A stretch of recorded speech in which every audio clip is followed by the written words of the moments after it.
Bonjour à tous, j'espère que vous allez bien. Je suis très content de vous retrouver aujourd'hui pour les énergies de votre mois de février 2025.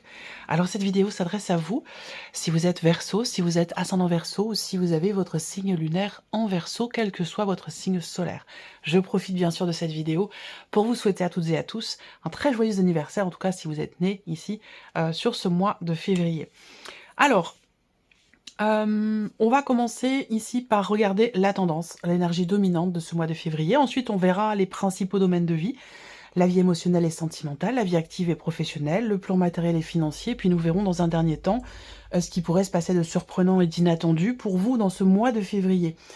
J'ai également ici le petit oracle Vivre les accords Toltec au quotidien et je vous proposerai en fin de vidéo de choisir une carte ou un chiffre entre 1 et 3 pour découvrir quel est le message qui ressort pour vous. Alors ça peut être un message, ça peut être un conseil, ça peut être un petit mantra aussi, quelque chose dont on a besoin de se souvenir. Enfin voilà, on verra ça en fin de vidéo. Alors, j'ai repris ici pour vous les Verseaux, l'énergie ressortie pour le mois de février dans la vidéo de votre premier semestre 2025, et je vous mets le lien de la vidéo juste en haut ici. Vous avez l'énergie du roi d'épée, donc c'est un mois qui va vous amener à la réflexion, qui va vous amener à chercher à comprendre, décortiquer, analyser, intellectualiser une situation, une problématique. On est dans une énergie où il va être question de structurer les choses dans votre tête, ou en tout cas, peut-être aussi pour certains d'entre vous, de faire en sorte d'y voir plus clair. Alors, bon, je vous ai dit, le premier semestre 2025, pour vous, il est très important, et particulièrement sur les mois de mars et avril. Donc là, on est sur le mois de février, on va voir ce qui se passe avant ces mois de mars et avril, mais voilà, premier semestre 2025, quand même, pour vous, c'est une grande libération, donc il y a quand même quelque chose d'important. On regarde déjà l'énergie de février, l'énergie, la tendance ici, donc le 6 d'épée et les amoureux. Bon, alors, février, c'est un mois où il est question, on a le roi d'épée, le 6 d'épée, on a deux cartes d'épée déjà dans l'énergie dominante de ce mois de février pour vous les Verseaux, et avec ce 6 d'épée, il est question de laisser quelque chose derrière vous, de quitter une situation, quitter un travail, quitter une personne, quitter aussi une manière d'être, de ressentir ou de réfléchir. Voilà, on laisse quelque chose derrière soi avec cette énergie-là. Donc ça, c'est la tendance de ce mois de février.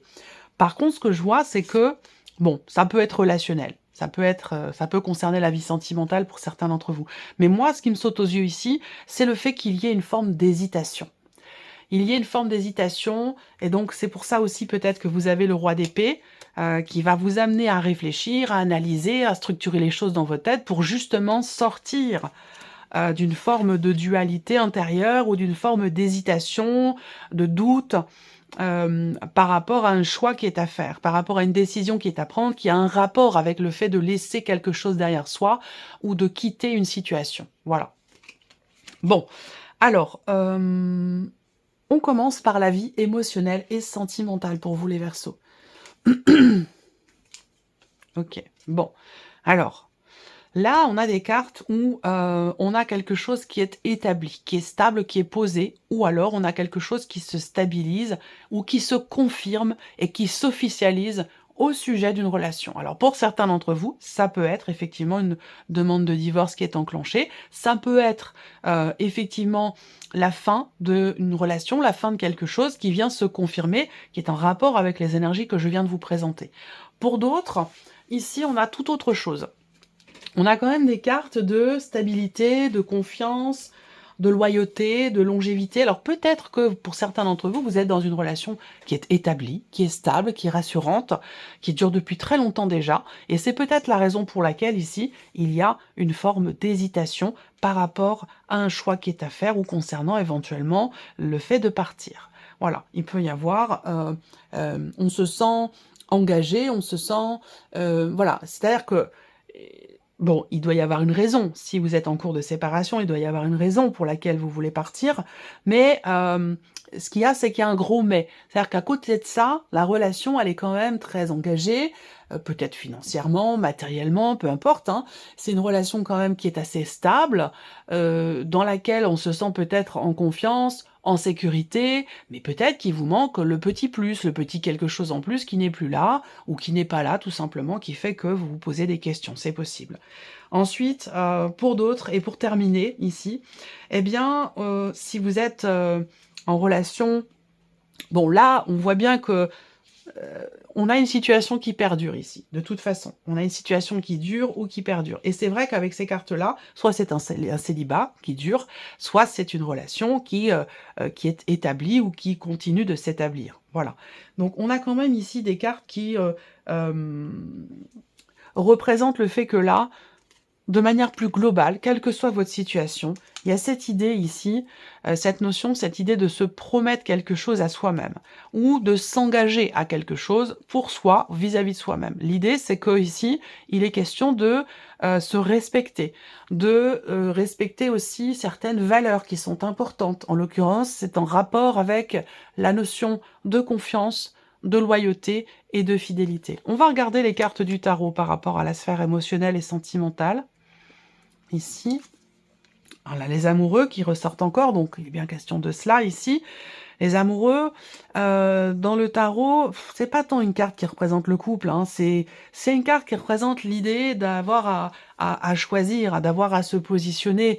Il y a peut-être deux directions possibles aussi, donc il y a, comme je le disais tout à l'heure, ça vient confirmer ce que je viens de vous dire ici. Il y a quand même cette idée il y a un doute, il y a un doute, il y a une hésitation. Peut-être que pour certains d'entre vous, c'est dans une relation avec quelqu'un qui est Gémeaux, c'est tout à fait possible. On va... Le fou. Donc là, on va parler de prendre des risques. On va parler avec l'énergie du fou dans la sphère sentimentale, de venir bousculer un petit peu, peut-être, quelque chose qui est établi. Et il est possible que, dans un relationnel existant ou par rapport à votre vie sentimentale de manière générale, à vous de voir hein, si ça résonne en vous ou pas, quelle que soit votre situation.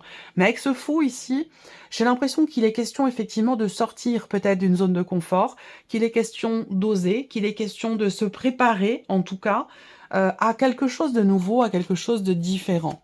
Soit dans le cas d'une nouvelle relation, d'un nouveau départ, soit insuffler quelque chose de neuf, de nouveau, de différent dans une relation déjà existante. On a quand même 2 arcanes majeures sur 3 pour la sphère sentimentale pour vous, donc c'est quand même un mois qui est assez important. Et oui, le 10 de bâton.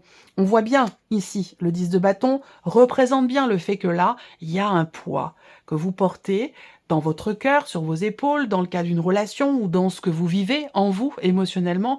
Il y a un poids que vous portez depuis longtemps et justement depuis peut-être trop longtemps déjà. Voilà. Alors, on peut voir aussi là, dans le cas d'une séparation, quelque chose qui vient vous confirmer la possibilité effectivement de prendre un nouveau départ et de ce fait de vous défaire justement d'un poids, d'un fardeau. On est quand même sur le 10 de bâton, donc on arrive au bout. C'est la fin d'un poids, c'est la fin d'un fardeau, c'est la fin d'une attente, c'est la fin d'un long délai, d'une notion de effectivement de patience dans cette idée de effectivement de prendre un nouveau départ avec le fou. Voilà.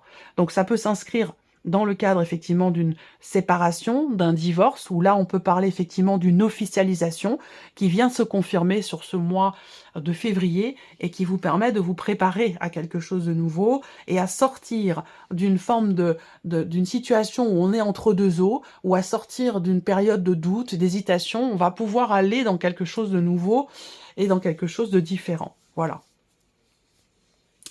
On regarde la vie active et professionnelle pour vous les Verseaux. Les poissons, la cigogne, promotion. Là, il y a une promotion, il y a une élévation, un changement aussi, un changement très très positif, peut-être dans votre manière de vous investir dans votre travail, dans votre manière de vous investir dans vos projets. On a un changement important et on a aussi un changement très très positif. On a des cartes ici qui représentent vraiment une énergie très bénéfique pour vous, dans vos activités, dans ce que vous faites de vos journées. Ça peut être aussi, si vous ne travaillez pas, on peut avoir ici quelqu'un qui vous propose de prendre soin de vous, qui vous propose une activité épanouissante, une activité qui vous permet d'être bien, de vous sentir mieux, peut-être aussi physiquement, c'est possible. J'en reviens ici à la vie professionnelle quand même, ici, Ou avec les poissons, on va parler d'une certaine indépendance. Une certaine indépendance dans votre travail. Donc soit vous avez un projet qui s'épanouit, un projet de création d'entreprise, un projet où vous seriez à votre compte. Là, on a bien quelque chose qui avance, qui évolue, qui s'épanouit, dans la création d'une entreprise ou dans quelque chose effectivement de créatif. Après, pour d'autres ici, on va parler, effectivement d'une promotion, d'un avancement. On a une surprise, on a une bonne surprise ici, dans un aspect financier par rapport à la sphère professionnelle. L'énergie principale, c'est la carte de la cigogne, donc on est quand même ici sur une évolution, un changement, une progression, un mouvement, donc il n'y a pas de blocage. Si vous rencontriez des blocages jusqu'à maintenant ou ces dernières semaines, eh bien, il y a de fortes chances pour qu'effectivement, il y ait quelque chose qui se débloque. Il peut y avoir un changement dans vos responsabilités aussi, hein. Peut-être que quelque chose vous est proposé. Alors, soit c'est un nouveau poste qui vous est proposé, soit c'est on vous propose davantage de responsabilités et du coup davantage aussi peut-être d'indépendance dans votre situation professionnelle. Quoi qu'il en soit, c'est une évolution très positive. On regarde avec le tarot. Le 2 de coupe, donc ici on fête quelque chose, hein. On a ici peut-être une notion d'association, de partenariat, où vous êtes en binôme, vous travaillez en binôme avec quelqu'un. En tout cas, on a cette notion d'interaction avec une personne qui est quand même visiblement bénéfique pour vous ou pour la création de votre projet, la création de votre entreprise. Quoi qu'il en soit, ici, on partage aussi des choses de manière juste, de manière équilibrée, de manière harmonieuse avec un ou une collègue de travail ou avec un partenaire, un associé, quelqu'un avec qui on travaille. On regarde ici l'énergie centrale, la justice. Donc pour moi, là, on a une notion d'équilibre. On peut avoir aussi un changement qui s'officialise. Là, il va être question de tout ce qui est administratif, ou dans cette optique, effectivement, d'ouvrir, de créer votre entreprise, de créer votre cabis. Voilà, il peut être question de ça hein, pour beaucoup d'entre vous. Il y a quelque chose qui évolue. Il peut y avoir un changement aussi. Un changement, pas forcément d'activité, mais on apporte un complément à son activité indépendante aussi. De manière plus globale, la justice ici, pour moi, elle représente la notion d'équilibre. Donc on a un changement, une évolution qui amène ici, quelque part, une forme d'harmonie et une forme d'équilibre dans ce qui est vécu. La justice, c'est aussi la notion de responsabilité dans le travail. Donc on voit bien que là, il y a quelque chose peut-être qui vous est confié ou quelque chose qui vous est proposé et qui va vous donner peut-être davantage de responsabilité et davantage d'indépendance dans votre situation professionnelle. La reine d'épée. Bon, la reine d'épée, on a ici l'idée d'être... moi, s'il y a quelque chose qui vous est proposé ce mois-ci, je pense que vous n'allez pas vous poser de questions. Hein. Vous n'allez pas vous poser mille et une questions parce que je pense que vous savez parfaitement que ce qui vous est proposé correspond tout à fait à ce dont vous avez besoin et vous permettra d'évoluer dans l'entreprise ou d'évoluer en termes effectivement de responsabilité ou d'indépendance dans votre travail. Donc on voit qu'avec la reine d'épée, vous êtes tout à fait au clair finalement avec votre situation. Là, on a un épanouissement par rapport à un travail indépendant ou un épanouissement dans la manière de s'investir dans son travail. Pourquoi? Parce que peut-être que là, on partage ici relationnellement quelque chose d'agréable, de positif dans le travail avec quelqu'un, quelle que soit cette personne. En tout cas, voilà, on est sur une évolution qui amène un équilibre, qui amène un épanouissement, qui amène un bien-être. Ça, c'est quelque chose qui est compris aussi. Là, si vous créez votre entreprise avec la reine d'épée, on sait ce qu'on veut, on sait où on va, on sait ce qu'on veut pas non plus ou ce qu'on veut plus. Enfin voilà, il y a cette idée quand même d'être tout à fait au clair dans sa tête. Pourquoi? Parce qu'on a réfléchi, parce qu'on a travaillé le projet, parce qu'on l'a structuré dans son esprit, parce qu'on a fait des démarches, parce qu'on a fait des recherches et que voilà, les choses sont prêtes à être officialisé, j'allais dire quelque part ici, concernant votre situation pro, que ce soit d'ailleurs dans le cas d'une création d'entreprise ou dans un tout autre cadre. Alors, le plan matériel et financier pour vous les Verseaux. Bon, bah le soleil et les souris. Bon, alors, vous aviez, pour certains d'entre vous, prêté de l'argent à quelqu'un, et je pense que cette personne va venir vous le rendre, ici. On récupère un dû, ici. Alors, ça peut être familial, amical, mais ça peut venir aussi Là, il y a quelque chose qui vient vers vous, ou qui revient vers vous. Il a pu être question d'une aide financière qui s'est arrêtée en été, aux alentours de l'été 2024, donc entre fin juin et fin septembre. Et là, on a quelque chose qui reprend, ou qui revient, ou qui vous est rendu. Peut-être que vous avez prêté de l'argent l'été dernier, et que cette personne ici vient vous le rendre. Ouais, il y a quelque chose qui revient vers vous, concernant une dimension matérielle ou financière, rapport à ce que vous avez laissé, ou ce que vous avez prêté, sur l'été 2024. Première chose que je vois ici. Ensuite, on voit que là, on a quand même en énergie centrale le soleil. Donc c'est quand même une énergie positive, hein, très positive même. Où on voit que il y a une notion d'amélioration ici. Il y a une notion d'amélioration malgré un manque qui peut être ressenti ou vécu, malgré du stress, de la peur ou des appréhensions. Et oui, on a le 9 d'épée, donc on vient confirmer ici le fait qu'il y a quelque chose qui vous tracasse, qui vous perturbe, concernant une aide financière ou pour quelqu'un qui est proche de vous et qui est concerné aussi, de par la proximité que vous avez, par votre situation financière ou votre situation matérielle. Avec le 9 d'épée, ben, on se fait du souci, voilà, on s'inquiète, on est perturbé, on se pose des questions. Là, on a le 7 de bâton, donc c'est intéressant parce que le 7 de bâton va montrer que, ici, eh bien, il y a un combat qui est mené pour aller au bout des choses, voyez? Donc je pense que là, ça peut concerner effectivement le fait de décrocher une aide financière, décrocher une bourse, décrocher quelque chose, voyez? Là, il y a quelque chose de cet ordre-là. En tout cas, avec le 7 de bâton, malgré le fait qu'il y ait des inquiétudes, eh bien, montre qu'il y a vraiment cette volonté, on agit pour aller au bout de quelque chose. Donc, il y a une ténacité, il y a une combativité ici qui est présente pour réussir ici, pour atteindre un objectif, pour réussir quelque chose. Soit c'est pour aider quelqu'un, soit ça concerne peut-être une aide financière, quelle qu'elle soit.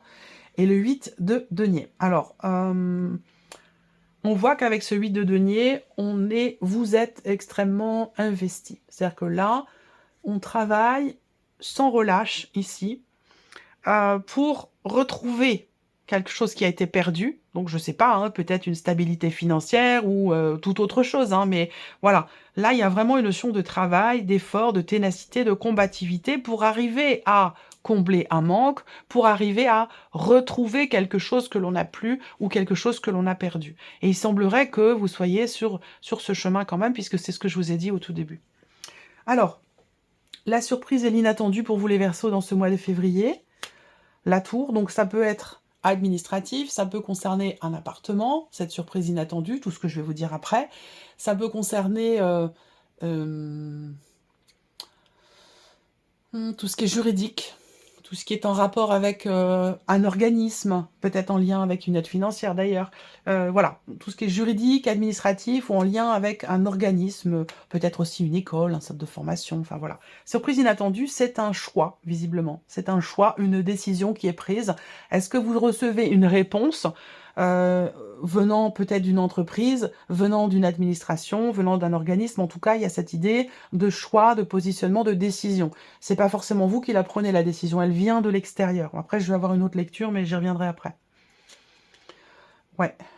Alors, des nouvelles concernant une procédure, des nouvelles, une décision, parce que là, il y a une décision, donc je pense qu'il y a des nouvelles. On parle de choix, de positionnement, de décision ici, par rapport à des démarches entreprises. On entreprend des démarches à répétition, sur un plan administratif, sur un plan juridique, ou par rapport ici peut-être à une entreprise. On voit que là, il y a, surprise inattendue, il y a cette notion d'effort qui est fournie pour un positionnement. Cette notion d'effort qui est fournie pour un choix, une décision.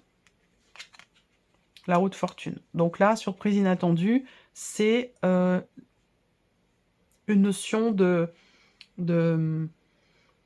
ça concerne la fin. Pour moi, la fin d'une procédure, la fin d'un divorce, la fin de... On en a parlé aussi, hein, pour certains d'entre vous. La surprise inattendue, elle se situe sur ce plan-là, sur ce point-là. L'as de coupe. Donc là, on a une réjouissance, ici. on a l'idée d'un nouveau départ. L'as de coupe sur la roue de fortune, bon bah là, on a quand même une fin de cycle avec une énergie nouvelle qui est quand même plutôt réjouissante. Rapport, encore une fois, à un changement de direction, rapport à un choix, à une décision, que ce soit par rapport à une école, par rapport à une administration, des démarches juridiques ou concernant une procédure, quelle qu'elle soit. Et le roi d'épée qui ressort ici. Ok, donc là, on voit bien que il y a une dimension, effectivement, là. Il y a quelque chose qui change dans le bon sens. Et là, c'est pareil, ça peut être par rapport à la banque, ça peut être par rapport à quelque chose d'officiel, d'administratif, ou en lien avec ce que je vous ai dit sur le plan, ici, financier. Alors, on termine avec un message du petit oracle Vivre les accords Toltec au quotidien. J'aime beaucoup ce petit oracle. Je vais laisser venir 3 cartes pour vous, les Verseaux. Vous allez pouvoir choisir une de ces 3 cartes ou choisir un chiffre entre 1 et 3 pour découvrir quel est votre message. Et comme je le dis souvent, et c'est très intéressant, vous pouvez aussi définir que la première carte correspond à un message pour la vie sentimentale, la deuxième carte correspond à un message pour le travail, par exemple, et ainsi de suite. Allez, c'est parti. Alors.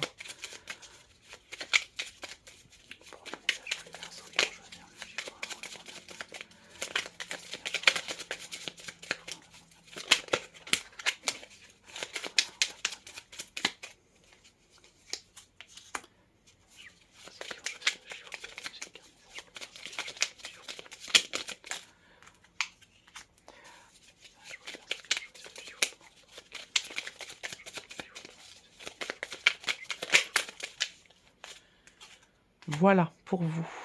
Alors, première carte, deuxième carte, troisième carte. Chiffre 1, 2 ou 3. Vous pouvez faire pause sur la vidéo si vous voulez prendre votre temps. Pardon. Alors, si vous avez choisi ici la première carte ou le chiffre 1, j'ai le choix d'interpréter les événements comme je veux. Je peux aller dans le négatif ou le positif, et dans les deux cas, j'aurai toujours raison, selon mon système de croyance. Mais, lequel des deux m'aide le plus à me sentir bien ? Pourquoi mon interprétation négative serait-elle plus juste que l'autre? Intéressant, hein? Si vous avez choisi la deuxième carte ou le chiffre 2, j'apprends à m'auto-complimenter. Avoir une parole impeccable commence par soi. Même si cela me paraît difficile au début, je continue et j'observe ce que je ressens jusqu'à ressentir de la fierté. C'est un beau message aussi. Et si vous avez choisi la troisième carte ou le chiffre 3, j'apprends des tensions avec mon entourage. Il n'y a jamais d'échec dans les rencontres, car il existe 2 types de relations. Celles qui me sécurisent et celles qui me bousculent pour me faire grandir. Tout est parfait si je laisse entrer en moi les cadeaux de la vie. Voilà pour vous, mes chers Verseaux. J'espère que cette vidéo vous a plu, j'espère que ce tirage résonne en vous. Merci à vous, merci de votre présence, de votre fidélité. Je vous souhaite un excellent mois de janvier, encore un joyeux anniversaire à tous les Verseaux. Et puis on se retrouve très bientôt pour les prochaines vidéos. Au revoir.